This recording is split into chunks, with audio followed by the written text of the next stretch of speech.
नर हो निराश करो मन को, कुछ काम करो कुछ काम करो। साथियों नमस्कार, टीचर्स एकेडमी से मैं हूं डॉक्टर अम्बरीश शुक्ल। आप सबका बेहद स्वागत है।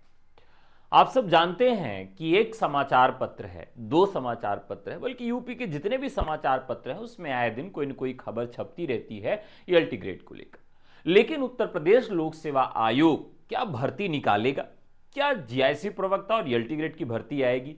क्या गवर्नमेंट डिग्री कॉलेज जीडीसी की भर्ती आएगी या नहीं आएगी? आज हमारी चर्चा इसी पर है। चलिए शुरू करते हैं। दरअसल दो चीजें इसमें बड़ी निकल के आ रही हैं। पहली बात निकल के आ रही है कि पदों की संख्या बड़ी फ्लैक्चुएट कर रही है। कभी आता है कि 10,000 पद खाली हैं, कभी 7,000 पद खाली हैं, और कभी अनुमान लगता है कि 6,000 पद खाली हैं। अभी एक डाटा प्रस्तुत किया गया जिसमें बताया गया कि भारत भर में लाखों पद खाली हैं। अकेले उत्तर प्रदेश में बहुत सारे पद खाली हैं। तो उत्तर प्रदेश में माध्यमिक सेवा चयन बोर्ड में लगभग 25,000 के करीब पद खाली हैं। जीआईसी वाले कॉलेजेस जो हैं, गवर्नमेंट इंटर कॉलेजेस जो हैं, वहां पर करीब 10,000 पद खाली हैं। लेकिन वास्तविक डाटा क्या है और भर्ती को लेकर क्या स्थिति है, इस पर आज हम चर्चा करने वाले हैं। देखिए, आज एकदम सही बात आपको बताऊंगा, क्योंकि लोग पूछते रहते हैं कि सर ईएलटी ग्रेड का क्या है। जैसे कल मैं हिंदी पढ़ाने गया, रात को 9 बजे मेरी पब्लिक क्लास होती है कभी कभी, तो उसमें पढ़ाने के बाद बहुत सारे लोग पूछने लगे सर ईएलटी ग्रेड के लिए क्या हुआ। तो पढ़ाते समय नहीं बता सकते, इसलिए अलग से इन वीडियोस को मैं लेकर आता हूं। तो ईएलटी ग्रेड की जो अपडेट है वो आज आपको मिलेगी, और कितने पद हैं, कौन लोग फॉर्म भर सकेंगे, फॉर्म कब आएगा, आएगा भी कि नहीं आएगा, ये पूरी बात करेंगे आपसे। ठीक है, उसके पहले दीपावली आने वाली है, तो दीपावली की हार्दिक शुभकामनाएं और बधाई, अग्रिम बधाई आपको है। और ईश्वर से कामना करता हूं कि जल्दी से आप सबको नौकरी मिले। उत्तर प्रदेश में जो भर्ती 2022 में फॉर्म भराया गया उसकी परीक्षा हो जाए, 25 वाले फॉर्म आ जाए, ईएलटी ग्रेड का फॉर्म आ जाए, जीआईसी एकता का फॉर्म आ जाए। तो ये सब ईश्वर से मैं प्रार्थना करता हूं कि जल्दी से जल्दी उद्धार हो। देखिए साथियों, अगर आप दीपावली के आसपास कोई बैच लेना चाहते हैं तो ले लीजिए, क्योंकि उत्तराखंड पीजीटी के लिए भी बैचेस चल रहे हैं, बीपीएससी के लिए चल रहे हैं, UP TGT PG ELT grade GIC प्रवक्ता सबके बैचेस चल रहे हैं। और दीपावली को आप सब जानते हैं सब पे छूट रहती ही है। तो 96 28 95 92 37 इस नंबर पर व्हाट्सएप कर लीजिए। ठीक है, चलिए अब शुरू करते हैं आज की जो खबर है। खबर तो ये है, लेकिन इसके विषय में थोड़ी चीजें आपको पहले यहां पर हम ब्रीफिंग करके बता देते हैं। देखिए, जो ईएलटी ग्रेड की भर्ती है इसमें 7 से 8 विषय ऐसे हैं जिनमें अर्हता विवाद था, वो अर्हता विवाद समाप्त कर दिया गया। एक तो पूरा का पूरा समकक्ष योग्यता जो थी, समकक्ष योग्यता और समकक्ष शब्द को ही नोटिफिकेशन से हटा दिया गया है। यह पूरा काम खत्म हो गया है। जो भी हर्डल्स थे वो समाप्त कर दिए गए हैं। अब दूसरा हर्डल्स इनमें क्या है, दूसरी बड़ी समस्या क्या है इस भर्ती को लेकर? इस भर्ती को लेकर दूसरी बड़ी समस्या यह है कि अब इसे कैबिनेट से मंजूरी चाहिए। क्या चाहिए? कैबिनेट से मंजूरी चाहिए।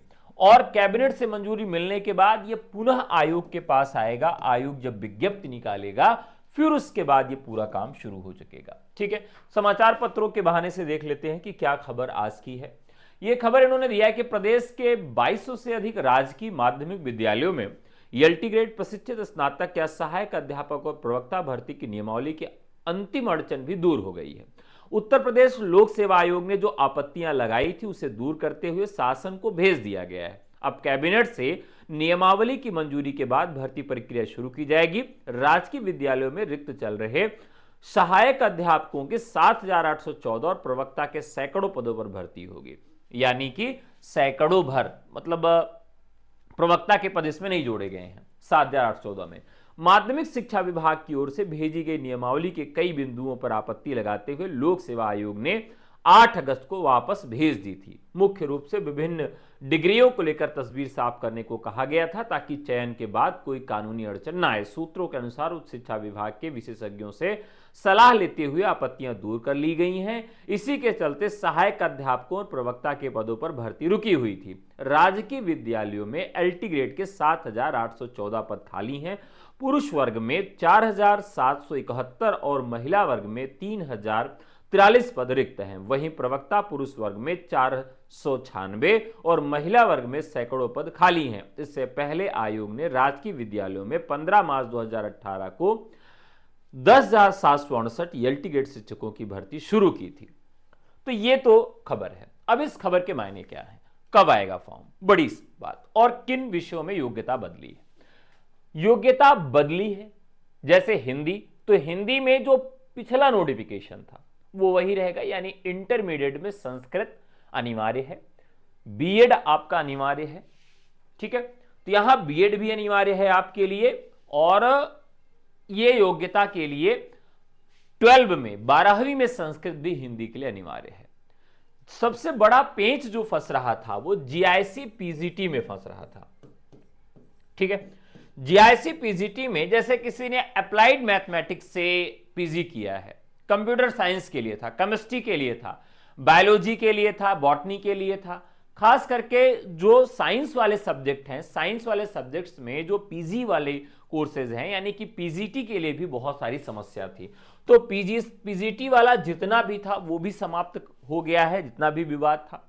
और एलटी ग्रेड में जैसे आर्ट को लेकर विवाद था, आर्ट के साथ हिंदी को लेकर विवाद था, एसएसटी को लेकर विवाद था, तो ये लगभग विवाद समाप्त हो गया है। और इसमें जो निर्णय लिया गया है वो ये है कि कुछ विषयों में माध्यमिक से अलग योग्यता होगी। जैसे आप माध्यमिक सेवा चयन बोर्ड जो पहले भर्ती कराता था उसमें टीजीटी हिंदी की योग्यता थी कि 12वीं में संस्कृत हो या ग्रेजुएशन में संस्कृत हो, दो में से एक जगह संस्कृत है तो आप फॉर्म भर सकते हैं। लेकिन अब इसमें क्या है कि केवल 12वीं में संस्कृत माना गया है। इसी तरीके से कंप्यूटर साइंस के लिए भी इन्होंने बीएड को अनिवार्य किया है। ठीक है, लेकिन अब इसमें भी विवाद चल रहा था कि लोग कह रहे थे नहीं, कंप्यूटर साइंस में अगर बीएड अनिवार्य कर देंगे तो अभ्यर्थी नहीं मिलेंगे। आर्ट में भी बीएड को अनिवार्य किया गया था, तो इस पर विवाद चल रहा था कि आर्ट में अगर आप बीएड को अनिवार्य करेंगे तो अभ्यर्थी नहीं मिलेंगे। तो इस तरह से विषयों का जो विवाद था वो समाप्त हो चुका है। अब कैबिनेट से मंजूरी मिलने के बाद, अब देखिए कैबिनेट की बैठक कब संभव है, तो कैबिनेट की जो बैठक है वो नवंबर महीने में संभव है। अगर नवंबर के महीने में कैबिनेट की बैठक हो जाती है, कब हो जाएगी, नवंबर महीने में अगर कैबिनेट की बैठक हो जाती है साथियों, तो निश्चित तौर पर यह नवंबर में ही भर्ती आ जाएगी।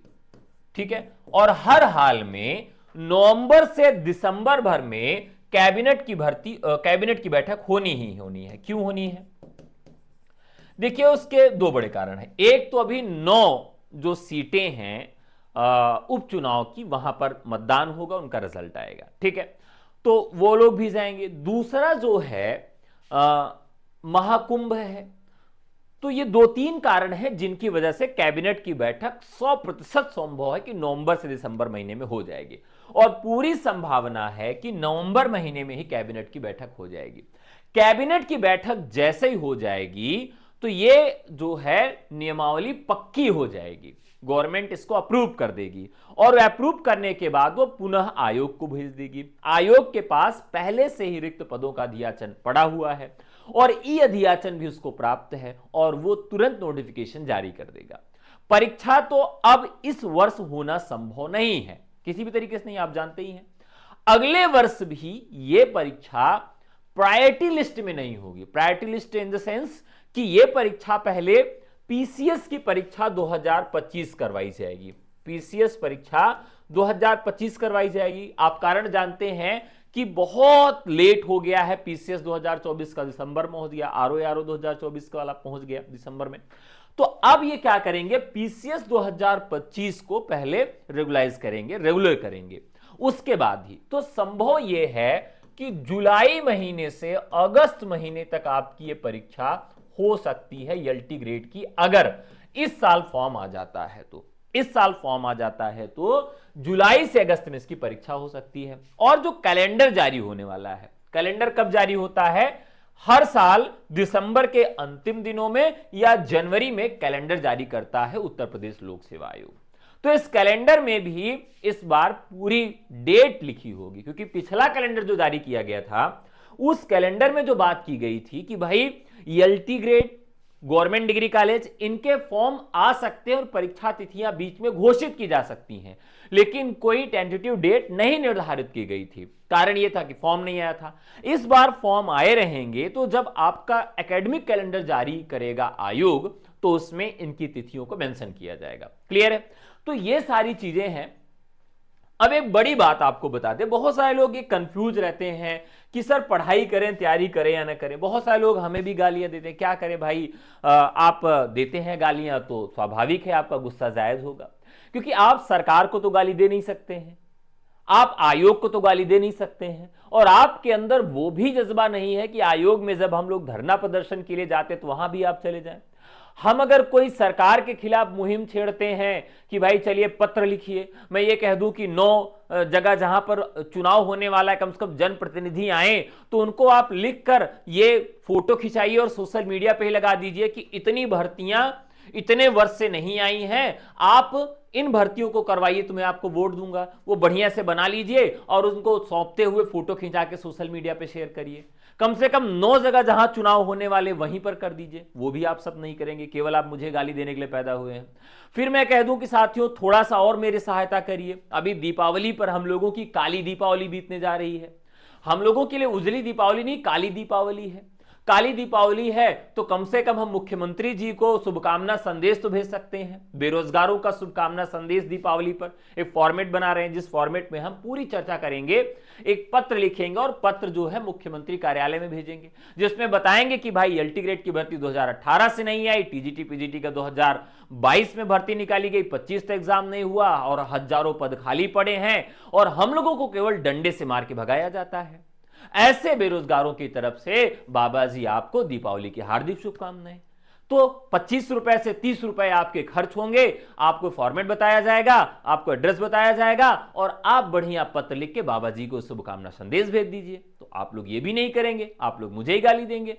तो ठीक है, कोई दिक्कत नहीं है, ये लड़ाई हम लड़ते रहेंगे। हम आयोग में जाते हैं, धरना प्रदर्शन करते हैं। जो साथी धरना प्रदर्शन के लिए आते हैं उनको पानी और बिस्किट की व्यवस्था भी करवाते हैं, दरी की व्यवस्था भी करवा देते हैं, क्योंकि हम ये चाहते हैं कि बेरोजगारी का दंश धीरे धीरे कम होता रहे, धीरे धीरे कम होता रहे। 100 सीटें आए, 50 सीटें आए, लेकिन हर वर्ष आए, हर वर्ष परीक्षा हो। हम इसके लिए लगातार प्रयासरत हैं। जो साथी सहयोग के लिए आते हैं, बहुत सारे स्टूडेंट्स आते भी हैं, अप्रिशिएट भी करते हैं, उनका बहुत बहुत धन्यवाद है। जो नहीं आते उनको भी प्रणाम नमस्ते है। क्या कर सकते हैं, हम कुछ नहीं कर सकते। हम तो आपसे केवल अपील ही कर सकते हैं। तो एक अपील यही है कि आप अगर 9 क्षेत्र से हैं जहां उपचुनाव होने वाले हैं, कोई भी जनप्रतिनिधि जाए उसको एक आप सौंपिए लिख के कि भाई ये भर्तियां थी, इतने दिन में ये भर्ती नहीं हो पाई, और आप ये मेरे साथ एक तस्वीर खिंचवा लीजिए। वो तस्वीर खींचने के बाद उसको आप सोशल मीडिया पे पोस्ट कर दीजिए। इतना तो आप मेरे लिए कर ही सकते हैं। कम से कम 9 जगह से तो काम कर ही सकते हैं। प्लीज आप कर दीजिए, मेरे लिए कर दीजिए, हाथ जोड़ रहा हूं आपसे, ठीक है। और उसके बाद दीपावली वाली भी योजना आपको बताता हूं। और कुछ नहीं करना चाहते, केवल आप ऐसे बैठे बैठे सोशल मीडिया पे गाली लिखना चाहते हैं टीचर्स को, तो ठीक है, लिखते रहिए, कोई दिक्कत नहीं। क्या कर सकते हैं हम सब। ये लड़ाई लेकिन आपकी है, और ये लड़ाई जब तक आप नहीं लड़ेंगे तब तक नहीं होगा। हर एक राज्य का यही सिलसिला है। बिहार में देख लीजिए, वहां पर भी बच्चे जाते हैं, धरना प्रदर्शन करते हैं, लाठियां खाते हैं। झारखंड में देखिए वही स्थिति है, दिल्ली में वही स्थिति है। सभी राज्यों में कमोबेश स्थितियां वही हैं, लेकिन अपनी लड़ाई खुद लड़नी पड़ती है, अपनी बात खुद रखनी पड़ती है। चाहे आप सोशल मीडिया पे रखिए और चाहे बहुत शांति तरीके से जाके कार्यालय पे धरना प्रदर्शन दीजिए, सरकार के सामने जाके अपनी बात को रखिए, लेकिन अपनी बात रखनी पड़ती है। वो नहीं रखेंगे आप तो जिंदगी भर बेरोजगार बैठे रहिए। आपकी लड़ाई दूसरा कोई लड़ने के लिए नहीं आएगा, ठीक है।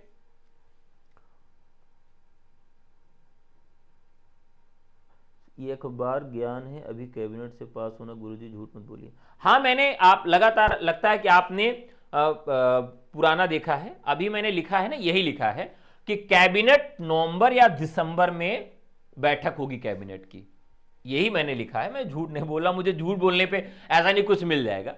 नवंबर या दिसंबर महीने में कैबिनेट की बैठक संभव है। नवंबर महीने में बैठक होगी तो नवंबर में भर्ती आएगी, और दिसंबर में होगी दिसंबर में। लेकिन कैबिनेट की बैठक 1000% सत्य है कि नवंबर दिसंबर महीने में हो जाएगी, अर्थात भर्ती इसी वर्ष आ जाएगी। ये मैंने बहुत पहले ही बता दिया था। लगता है कि आप देर से जुड़े हुए हैं, ठीक है। हिंदी के लिए कॉम्बिनेशन है कि आपका एलटी ग्रेड के लिए 12वीं में संस्कृत, ग्रेजुएशन में हिंदी और बीएड चाहिए, और पीजीटी के लिए ग्रेजुएशन में संस्कृत और पीजी हिंदी से चाहिए। बस बीएड की अनिवार्यता नहीं है पीजी के लिए, पीजीटी के लिए।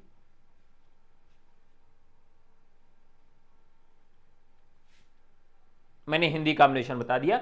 बाकी सभी विषयों के कॉम्बिनेशन के जो वीडियोस हैं, एक वीडियो हम लोगों ने बनाया था जिसमें सभी विषयों के कॉम्बिनेशन हैं, उसको मैं कमेंट बॉक्स में अभी पिन कर दूंगा, ठीक है, उसको कमेंट बॉक्स में पिन कर दूंगा, जिसमें सभी विषयों की योग्यता है। आप अपने विषय के अगर कॉम्बिनेशन योग्यता देखना चाहते हैं तो कमेंट में जो लिंक दिया है उसी पे क्लिक करके आप वीडियो को देख सकते हैं, ठीक है। तो चलिए आज के लिए इतना ही। दीपावली की अग्रिम शुभकामनाएं और बधाई। लेकिन दीपावली पे करना क्या है आपको, उसकी योजना मैं आपको बताऊंगा। आज के लिए इतना ही, बहुत बहुत धन्यवाद।